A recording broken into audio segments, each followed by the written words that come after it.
श्रद्धा नलमवार यशस्विनी क्रीडा प्रशिक्षक सन्मान 2024। अभियांत्रिकी, वैद्यकीय यासारख्या अनेक व्यावसायिक क्षेत्रांकडे आजकालच्या मुलांचा ओढा आहे। क्रीडा क्षेत्राकडे करिअरच्या दृष्टीने अजूनही विचार केला जात नाही, ग्रामीण भागात तर नाहीच नाही।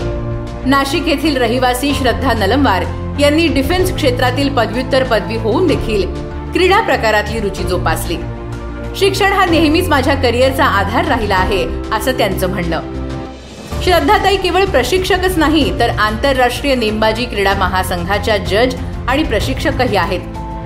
2013 पासून श्रद्धा विनर शूटिंग क्लब, क्रीडा प्रबोधिनी आणि SVJCTच्या स्पोर्ट्स अकादमीसह विविध प्रतिष्ठित संस्थांमध्ये प्रशिक्षक म्हणून कार्यरत आहेत। श्रद्धाताईंचं नेतृत्व कोचिंगच्या पलीकडे आहे।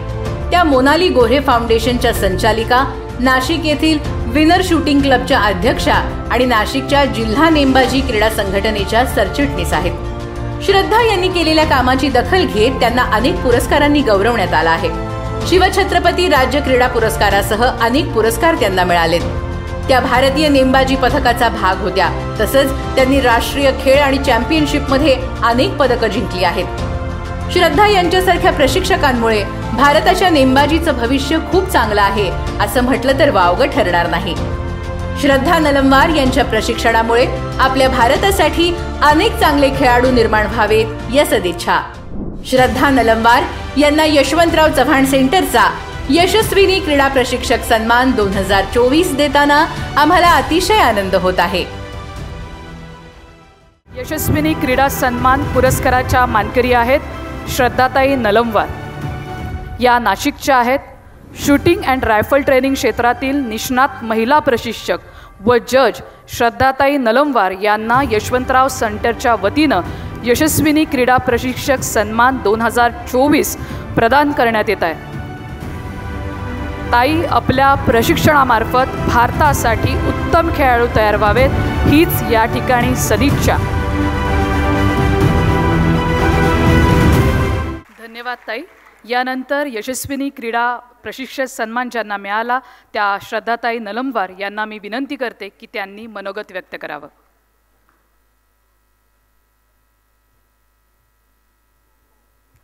सन्माननीय साहेब, सन्माननीय सुप्रियाताई, आगा मॅडम आणि सन्माननीय व्यासपीठ आणि उपस्थित सर्व यांना नमस्कार। मी मूळचं माझा जन्म खरं विदर्भातल्या एका छोट्या गावात झालेला आहे।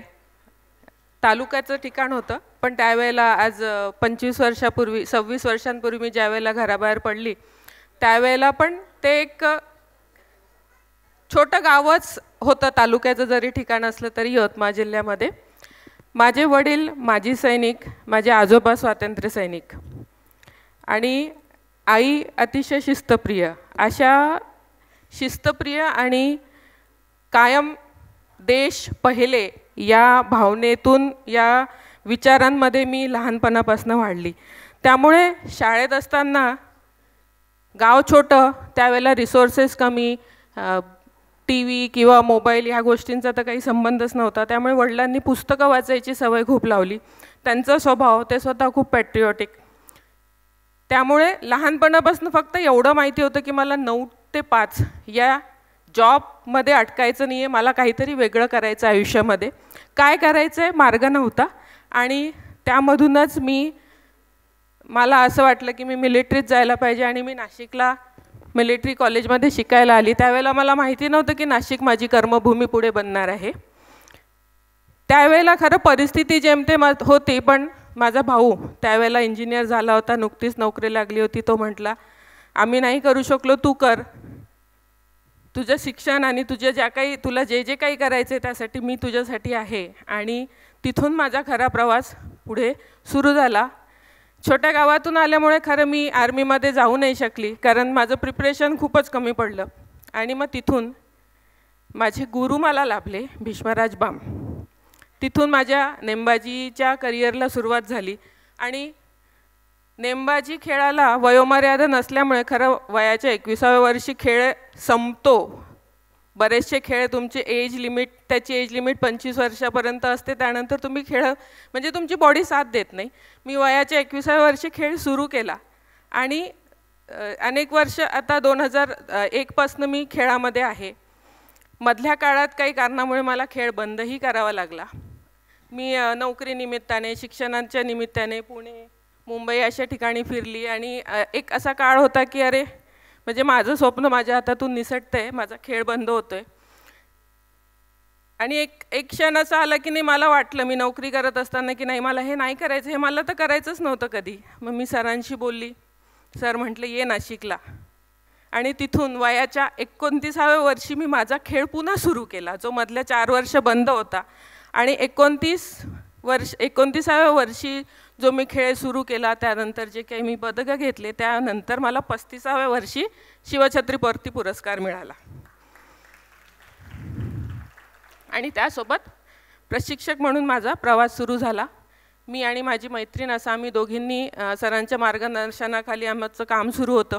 अनेक अडचणी येत होत्या प्रशिक्षक म्हणून काम करत असताना, किंवा स्पोर्ट्स डेव्हलपमेंट, स्पोर्ट्स प्रमोशन. त्यावेळेला म्हणजे आज 10 वर्ष मागे जरी गेलं तर त्यावेळेला सुद्धा स्पोर्ट्सचा एवढा अवेअरनेस नव्हता. त्यावेळेला सरांनी आम्हाला एक गुरुमंत्र दिला की तुम्ही दोघींनी जे काम हातात घेतले त्याच्यासाठी तुम्हाला तुमचं भिक्षापात्र हे कायम पुढे ठेवावं लागणार आहे.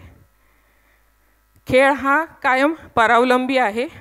त्यामुळे ज्या क्षणी तुमच्या दोघींचा इगो तुमच्या कामामध्ये येईल त्या क्षणी तुमचं काम थांबलं. आणि त्याच्यानंतर आम्ही कधीच आम्हाला अपयश येत आहे किंवा अडचणी येत आहे हा विचार केला नाही. आपलं काम करत राहायचं, आपली मेहनत करत राहायची, मार्ग मिळत राहील. आणि त्या गुरुमंत्रावर आम्ही सतत काम करत राहिलो.